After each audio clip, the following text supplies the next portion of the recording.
Đây cà phê, không phải cái gì quên rồi. Cà phê sô cô la của Nét Cà Phê. Quay lại cái đường.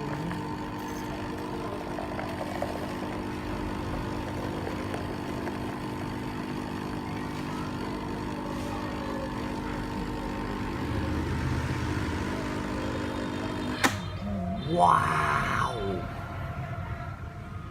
đã được một ly. Đi.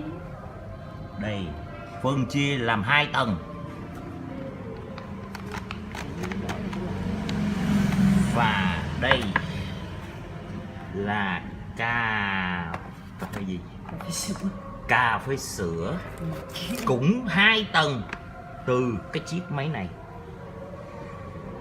Và xác của nó đâu rồi?